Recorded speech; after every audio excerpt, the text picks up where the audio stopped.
empezado como cualquier otra en la vida de un trailero, pero para mí, Ricardo, ese día marcaba el inicio de una experiencia que alteraría profundamente mi percepción del mundo.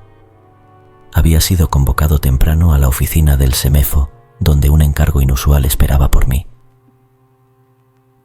La oficina estaba más silenciosa de lo habitual, el aire cargado con una tensión que se podía cortar con cuchillo. El director, con una mirada grave y el ceño fruncido, me entregó los documentos de la carga. Eran cuerpos, me dijo, todos víctimas de ajustes de cuentas de la mafia local, un grupo particularmente cruel y despiadado. A medida que revisaba los papeles, el peso de la realidad comenzó a caer sobre mí. No era la primera vez que transportaba cadáveres. Después de todo, era parte del trabajo. Pero algo sobre la naturaleza de esta carga se sentía diferente. Eran muchos, demasiados, y cada uno había sido arrancado brutalmente de la vida, dejando tras de sí historias inacabadas y tragedias personales.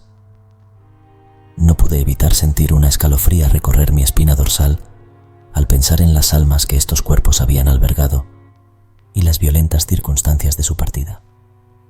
Preparé mi tráiler con un cuidado meticuloso, asegurándome de que los contenedores refrigerados estuvieran funcionando a la perfección. No era solo un acto de profesionalismo, sino un gesto de respeto hacia los fallecidos. Al salir del depósito, el cielo estaba nublado, como si incluso el sol decidiera apartar su mirada de la misión que me había sido encomendada. El trayecto que debía seguir me llevaría a través de carreteras solitarias y paisajes desolados, lejos de las rutas habituales y más transitadas. A medida que avanzaba, el silencio del camino se hacía cada vez más profundo, interrumpido únicamente por el ronroneo constante del motor y el ocasional crujido de la grava bajo las ruedas. No había más compañía que mis propios pensamientos, que giraban incesantemente alrededor de la carga que llevaba detrás. Fue entonces, a unos pocos kilómetros de distancia del punto de partida, cuando comenzaron a manifestarse las primeras señales de que este viaje no sería como los demás. Un frío inexplicable se filtraba en la cabina y un ligero murmullo parecía elevarse desde la parte trasera del tráiler. Inicialmente lo atribuía al viento o a alguna anomalía mecánica, pero pronto quedó claro que estas explicaciones no bastaban para describir lo que estaba experimentando. Así comenzó lo que sería el viaje más extraordinario y aterrador de mi vida, marcado no solo por el peso físico de los cuerpos que transportaba, sino también por la presencia inquietante de aquellos que, incluso en la muerte, parecían tener aún algo que decir. La carretera se extendía frente a mí, un serpenteante lazo de asfalto que parecía tragarse el horizonte. Con cada kilómetro que dejaba atrás, el sentimiento de inquietud crecía dentro de mí. Los primeros murmullos que había escuchado desde la parte trasera del tráiler se intensificaron, transformándose en voces claras y discernibles. Al principio, eran apenas susurros, como ecos de conversaciones pasadas, pero no tardaron en convertirse en lamentos y narrativas completas. Miré hacia el asiento del copiloto, esperando ver solo la cabina vacía reflejada en el retrovisor, pero no fue así. Allí, como surgido de la nada, apareció el espectro de un hombre joven. Su presencia era etérea, casi translúcida, pero sus rasgos eran inconfundiblemente claros bajo la tenue luz que emitía el tablero del camión. Me llamaban Emilio, dijo con una voz que llevaba el peso del desespero, y mi vida acabó en manos de aquellos a quienes creí mis amigos. Me traicionaron por dinero. Cada vez que reducía la velocidad o me detenía en un semáforo, la aparición se desvanecía, solo para ser reemplazada por otra en cuanto el tráiler volvía a moverse. Una mujer apareció luego, sentada con las manos juntas, como si rezara. «Soy Clara», comenzó, su voz temblorosa, «y dejé 2 niños pequeños. Me arrebataron de ellos en la noche, sin previo aviso». Sus palabras estaban llenas de una tristeza que me calaba hasta los huesos. Este patrón continuó, con cada espíritu compartiendo su trágica historia. Cada uno tenía algo en común. Todos habían sido injustamente arrancados de la vida. sus existencias truncadas por la crueldad y la avaricia. Mientras escuchaba, un profundo sentido de responsabilidad se apoderó de mí. Estas almas no buscaban asustarme, sino ser escuchadas, y yo era el único testigo de sus últimas confesiones. Con cada kilómetro, la carga emocional crecía. Era abrumador, pero no podía ignorar las voces de aquellos que ya no podían hablar por sí mismos.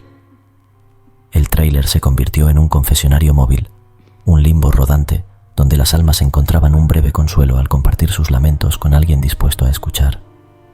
A medida que la noche caía sobre la carretera, las historias de los espíritus se mezclaban con el oscuro manto del cielo. Cada relato dejaba una huella en mí, una marca imborrable de las vidas que continuaban su viaje en busca de paz. Sabía que este viaje cambiaría mi vida para siempre, y todo lo que podía hacer era seguir conduciendo, escuchando y tal vez, de alguna manera, ayudando a estas almas a encontrar el descanso que les fue negado en vida. La cabina de mi tráiler se había convertido en un santuario para las almas perdidas. Cada kilómetro recorrido era un testimonio de las vidas que habían sido injustamente arrebatadas. Con el pasar de las horas, el terror inicial que sentí al ver los primeros espectros fue dando paso a un profundo sentido de compasión y responsabilidad. Aunque estas apariciones eran fugaces, su impacto era duradero y profundamente conmovedor. No podía dejar de pensar en la enormidad de lo que estaba experimentando. ¿Cómo podía hablar de esto sin que me tomaran por loco? ¿Quién creería que un camionero como yo se había convertido en el confidente involuntario de los muertos? Las voces, aunque ya no me causaban miedo, empezaban a pesar sobre mi conciencia. Guardar silencio sobre lo que estaba viviendo se sentía como una traición a esas almas que clamaban por ser recordadas. Pero hablar podría poner en riesgo mi cordura a ojos de los demás. Una noche, particularmente larga y solitaria, mientras conducía por un tramo especialmente desolado, decidí que debía hacer algo. No podía simplemente continuar con mi vida como si nada de esto estuviera ocurriendo. Frené el tráiler en un pequeño área de descanso. El único sonido era el zumbido del motor y el silbido del viento entre los árboles. Allí, bajo la luz de las estrellas, me prometí que encontraría la manera de dar voz a estas historias sin perder mi propia estabilidad emocional. Comencé a registrar cada relato en un cuaderno viejo que guardaba en la guantera. Anotaba cada nombre, cada historia, cada detalle que los espíritus compartían conmigo. Era mi forma de asegurarme de que sus vidas no quedaran reducidas a meros números en un informe policial o titulares sensacionalistas en los periódicos. Este acto de documentación se convirtió en mi ritual, una manera de procesar lo inexplicable y al mismo tiempo, un esfuerzo para preservar la dignidad de aquellos que habían perdido tanto. Mientras escribía, sentía cómo la carga emocional empezaba a transformarse. Ya no era solo un testigo pasivo. Ahora era el guardián de sus historias, un puente entre el mundo de los vivos y el de los muertos. Este nuevo propósito me dio una razón para enfrentar cada noche de ruta, cada carga macabra, con una renovada determinación. Sin embargo, sabía que el cuaderno no era suficiente. Las palabras escritas en tinta no podían capturar completamente la esencia de lo que había experimentado. Necesitaba encontrar otra manera, más tangible y perdurable, de honrar la memoria de estas almas. Fue entonces cuando la idea de grabar sus historias en audio comenzó a tomar forma en mi mente. Quizás, pensé, si otros pudieran escuchar sus voces, aunque fuera a través de la mía, podrían entender la profundidad de sus sufrimientos y sus esperanzas. Era un plan arriesgado, pero era un riesgo que estaba dispuesto a asumir. Con la decisión tomada de grabar las historias de las almas que me hablaban, me equipé con un grabador portátil. Mi intención era clara: capturar la esencia de sus relatos para que pudieran ser escuchados más allá de la solitaria cabina de mi tráiler. Era un proyecto que consumía mis pensamientos y energías, transformando cada viaje en una misión personal. Una noche, mientras la luna iluminaba tenuemente la carretera desierta, preparé el equipo y empecé a hablar en voz alta, repitiendo las historias que había documentado en mi cuaderno. Describía cada detalle que los espíritus me habían confiado, intentando impregnar cada grabación con la emoción y el respeto que sus testimonios merecían. La carretera se convirtió en mi estudio y el ruido constante del tráiler en movimiento proporcionaba un fondo sonoro que, de alguna manera, intensificaba la solemnidad de las narrativas. Cada cinta que grababa la guardaba con cuidado, etiquetándola con el nombre y la fecha correspondiente. Estas grabaciones se convirtieron en el legado de los olvidados, un archivo sonoro de vidas interrumpidas que ahora encontraban alguna forma de inmortalidad. A medida que el proyecto avanzaba, sentía cómo el peso de la soledad y el miedo inicial se transformaba en una conexión profunda con cada historia. No estaba solo, estaba acompañado por las voces del pasado que a través de mí buscaban justicia y memoria. Finalmente, llegó el momento de compartir estas grabaciones. Sabía que hacerlo implicaría exponerme a dudas y quizás al escarnio, pero la necesidad de hacer justicia a estas almas superaba cualquier temor personal. Decidí iniciar un podcast anónimo, un espacio donde cada cinta sería transmitida, permitiendo a los oyentes sumergirse en las profundidades de estas historias paranormales. Titulé el proyecto Voces de la Carretera, un nombre que encapsulaba la esencia de mi experiencia. La respuesta fue abrumadora. Lo que comenzó como un intento solitario de preservar la memoria de los muertos se convirtió en un fenómeno. Gente de todas partes comenzó a escuchar y compartir las grabaciones. Y pronto, testimonios similares empezaron a llegar de otros que habían experimentado encuentros paranormales.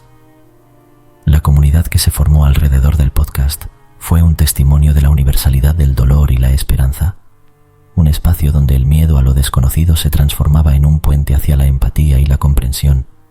En mi último viaje, mientras el sol se ponía y las sombras se alargaban sobre el asfalto, sentí una paz que hacía mucho no experimentaba. Las voces, aunque todavía presentes, ya no eran un clamor de desesperación, sino susurros de agradecimiento. Había logrado darles algo que ni la vida ni la muerte pudieron, un lugar en la memoria colectiva, un recordatorio de que, aunque sus vidas fueron truncadas, sus historias resonarían en el tiempo, gracias a un trailero que decidió escuchar. Suscríbete para poder seguir disfrutando de relatos de terror. Si te gustó esta historia, no te puedes perder. Relato macabro en ciudad. La IA me mostró algo macabro. Una terrorífica historia de nuestro canal.